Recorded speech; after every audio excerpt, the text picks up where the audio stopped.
नमस्कार दोस्तों ये रुला देने वाली फिक्शनल दास्ता है एक आईपीएस बनी लड़की की। छत्तीसगढ़ के रायपुर में यही कोई तकरीबन शाम हो रही थी। पायल, जी हाँ, पायल शर्मा अपने दो छोटे भाइयों के साथ पिकनिक घूमने जाने की तैयारी में लगी थी।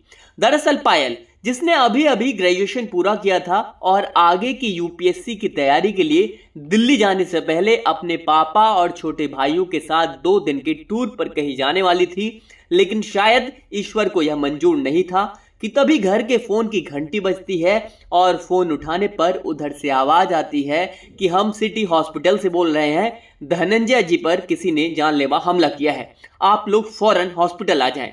इतना ही सुनते पायल की मम्मी घबरा जाती है और पूरा परिवार हॉस्पिटल पहुंच जाता है। दरअसल धनंजय शर्मा, जो कि पायल के पिता थे, वे पेशे से एक वकील थे और बेटे और बेटी में कोई फर्क नहीं करते थे और उनकी दिली इच्छा थी कि पायल भारतीय प्रशासनिक सेवा यानी कि आईएएस बनकर उनका नाम रोशन करे।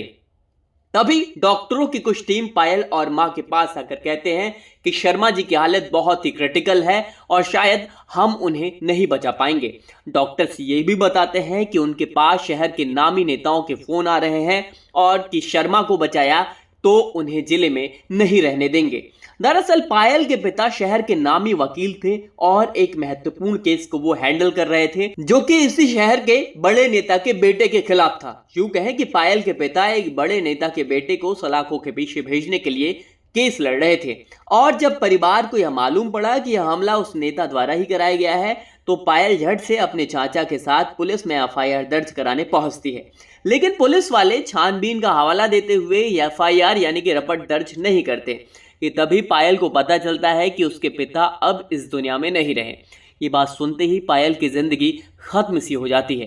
पूरे परिवार पर अचानक दुख के बादल मंडरा जाते हैं और पायल, जो कि अभी आईएएस की तैयारी के लिए दिल्ली जाने वाली थी, उसका रो रो कर बुरा हाल था।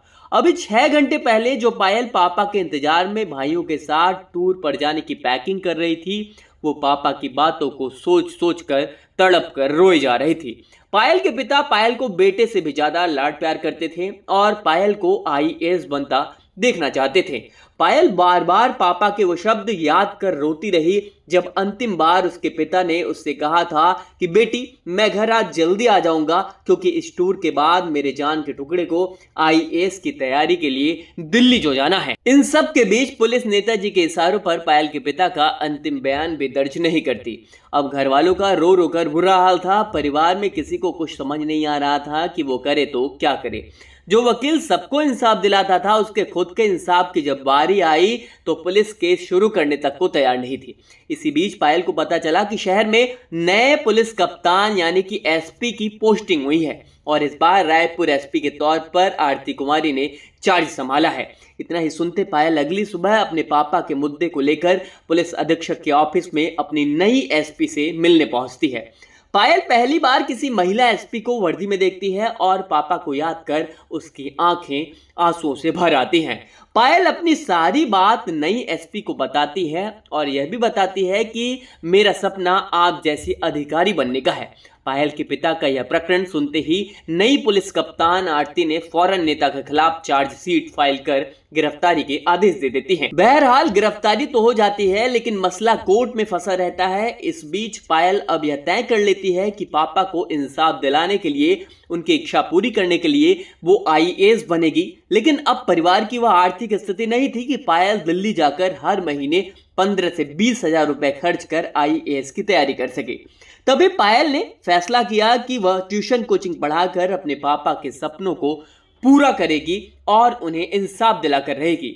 अब पायल घर पर ही कुछ बच्चों को कोचिंग ट्यूशन पढ़ाती है और खुद से ही घर पर रहते हुए यूपीएससी की तैयारी कर रही थी और उधर पापा के केस पर तारीख मिली जा रही थी। नई पुलिस कप्तान यानी कि एसपी आरती ने अपनी तरफ से पूरी कोशिश कर रही थी कि पायल के पिता को इंसाफ मिले, लेकिन मुद्दा जब कोर्ट में हो तो ऐसी स्थिति में पुलिस कोर्ट के आदेशों का पालन मात्र करती है। अब पायल अपनी तैयारी जोर से शुरू कर देती है और तैयारी में कहीं कोई दिक्कत आती तो वह एसपी आरती से पूछ लेती। दरअसल एसपी आरती की रायपुर में यह दूसरी पोस्टिंग थी, मतलब आरती भी हाल ही में यूपीएससी परीक्षा पास कर नई नई एसपी यानी कि कप्तान बनी थी और उन्हें यूपीएससी के सिलेबस इत्यादि की अच्छे से समझ थी। एसपी आरती पायल की यूपीएससी की तैयारी में मानो मील का पत्थर साबित हो रही थी और लगातार पायल के लिखे हुए आंसर, अभ्यास उत्तरों को यानी कि प्रैक्टिस आंसर को समय निकालकर चेक भी करती। अब पायल की तैयारी अच्छी दिशा में थी और प्री एग्जाम आ जाता है। पायल प्री परीक्षा देती है और आसानी से पास कर लेती है। इसी प्रकार पायल मेंस में भी अच्छा कर इंटरव्यू तक पहुंचती है। इंटरव्यू जिसे यूपीएससी का पर्सनालिटी टेस्ट कहा जाता है, इसके लिए पायल जी तोड़ जो है मेहनत करती है, क्योंकि उसे पता था कि अगर इंटरव्यू ऐसे और ऑप्शनल सब्जेक्ट में अच्छे नंबर आ गए, अच्छे मार्क्स आ गए तो उसे यूपीएससी पास करने से कोई नहीं रोक सकता। और इंटरव्यू का दिन भी आ जाता है, तभी पायल को पापा की याद आ जाती है। वो याद कर खूब रोती है कि आज के दिन यदि पापा साथ होते तो उसे यूपीएससी इंटरव्यू की बिल्डिंग तक खुद छोड़ने आते। कि तभी एसपी आरती का फोन पायल को आता है और वह आरती को एक पिता की तरह समझाती है कि ये गलतियां इंटरव्यू में बिल्कुल मत करना। आराम से सामान्य बातचीत जैसे होती है वैसे ही यूपीएससी के इंटरव्यू में भी मात्र बातचीत ही होती है। वह पायल को समझाती है, तुम इंटरव्यू बोर्ड के सामने ऐसा समझना कि इंटरव्यू बोर्ड के लोग तुम्हें सालों से जानते हो और घबराने की कोई जरूरत नहीं।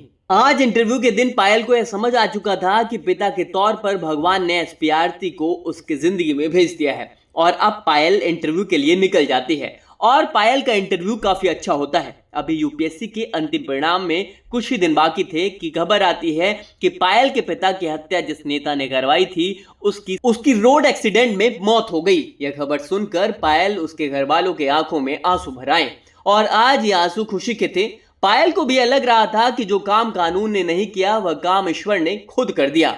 आज पायल के पिता को ईश्वर के न्यायालय ने इंसाफ दे दिया था कि हफ्ते भर बाद यूपीएससी भी अपना अंतिम परिणाम घोषित कर देता है और स्वर्गीय वकील की बेटी यूपीएससी में बेहतर रैंक लाकर इतिहास रच देती है। जी हां, यूपीएससी में पायल का सिलेक्शन हो जाता है। आज जबकि पायल के पास सब कुछ था लेकिन यूपीएससी में सिलेक्शन के बावजूद भी पायल रोए जा रही थी कि शायद काश आज पापा होते तो आज अपनी अफसर बिटिया को देख सीने से लगा लेते। दोस्तों, मैं बार बार कहता हूं, अगर आपने किसी टारगेट को अचीव करने का मन बनाया है तो आज से लग जाए। कोई भी टारगेट बड़ा नहीं होता, बल्कि आपके इरादे बड़े होने चाहिए, टारगेट अपने आप छोटा हो जाता है। तो आज से लग जाए। जिस भी एग्जामिनेशन की आप प्रिपरेशन कर रहे हो, यूपीएससी हो गया, एसएससी हो गया, बैंकिंग हो गया, या फिर आप किसी प्राइवेट सेक्टर में आप वर्क कर रहे हो, वर्किंग हो, कहीं पर अपना कुछ सेटअप करना चाहते हो, बिजनेस सेटअप करना चाहते हो, कुछ भी XYZ जो भी आप अपनी लाइफ में करना चाहते हो वो आज से ही लग जाए। हार्ड वर्क का कोई भी अल्टरनेटिव नहीं होता, सिर्फ हार्ड वर्क से ही सक्सेस मिल सकती है। तो अधिक से अधिक इस वीडियो को शेयर करें। अगर आप पेरेंट्स हैं तो इस वीडियो को अपने बच्चों तक अधिक से अधिक शेयर करें ताकि इस वीडियो से उनकी लाइफ में रेडिकल चेंजेस आए, आमूल चूल परिवर्तन आए। अगर आपका बच्चा आज सही रास्ते पर नहीं है तो इस वीडियो से शायद वो मोटिवेट होकर अपनी लाइफ को चेंज करने का मन बना ले। अगर आप यूपीएससी की तैयारी कर रहे हैं तो आज से लग जाए। मैं बार बार कह रहा हूं, इस वीडियो को अधिक से अधिक शेयर करें। चलिए, बहुत बहुत धन्यवाद।